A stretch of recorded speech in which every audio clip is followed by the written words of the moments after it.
আসসালামু আলাইকুম, সবাই কেমন আছেন? আলহামদুলিল্লাহ, আমরা দুই ভাই ভালো আছি। এখন রাতের খাবার রেডি করব। গরু মাংস বোনা করব আর চিংড়ি মাছ দিয়ে মিষ্টি কুমড়ার একটা সবজি রান্না করব। তো দেখতে থাকুন, আমি বাকি কাজগুলো করিনি। ভাইয়া এখনো অফিস থেকে আসে নাই, ভাত আমার অলরেডি হয়ে যাচ্ছে মাশাল্লাহ।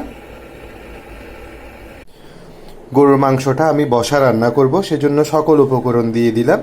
এবার ভালোভাবে মেখে চুলায় বসায় দিব। এশারের আজান দিচ্ছে মাশাল্লাহ। আমার এক চুলায় আমি মাংস বসায় দিলাম, এদিকে আরেকটা চুলায় কড়াইতে তেল দিয়ে দিচ্ছি মিষ্টি কুমড়া, চিংড়ি মাছ দিয়ে মিষ্টি কুমড়া রান্না করার জন্য। তেল গরম হয়ে আসছে, আবার কেটে রাখা পেঁয়াজ, রসুন, কাঁচামরিচ আর চিংড়ি মাছগুলো দিয়ে দিচ্ছি। বিসমিল্লাহ।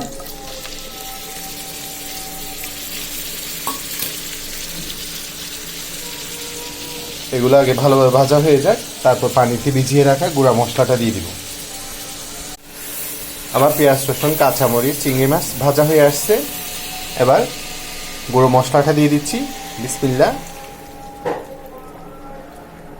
এটা ভালোভাবে কষে যাক, তারপর মিষ্টি কুমড়াগুলো দিয়ে দিব।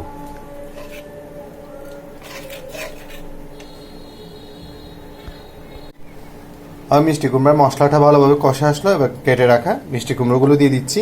বিসমিল্লাহ।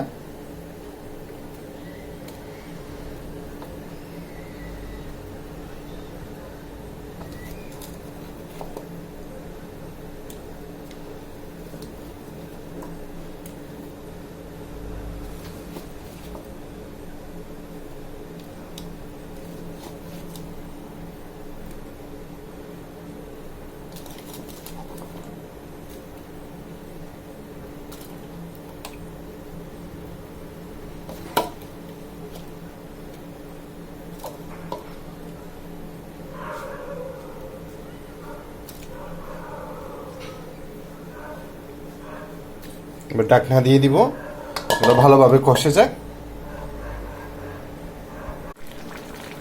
মাশাল্লাহ, আমার মিষ্টি কুমড়া সবজিটা একদম হয়ে আসছে। আর এদিকে আমার মাংস কষা দেখুন, কোনো রকম পানি দেওয়া হয় নাই, আরও ভালোভাবে কষে যাক।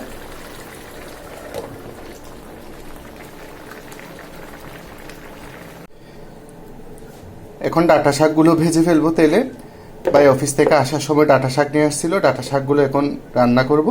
আর ডাঁটাগুলো রেখে দিছি আগামীকালকে রান্না করার জন্য। ডাঁটাগুলো ভাইয়া কত সুন্দর করে পরিষ্কার করে দিল।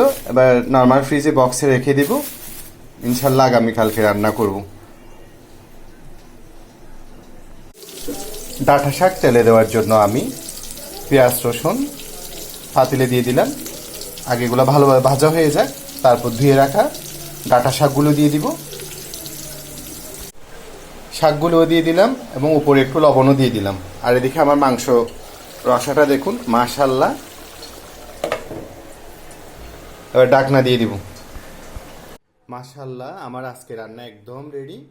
এই যে ডাঁটা শাক ভাজি, আর হচ্ছে চিংড়ি মাছ দিয়ে মিষ্টি কুমড়ার সবজি, আর হচ্ছে গরু মাংস ভুনা, আর আমরা দুই ভাইয়ের পছন্দের সাদা ভাত।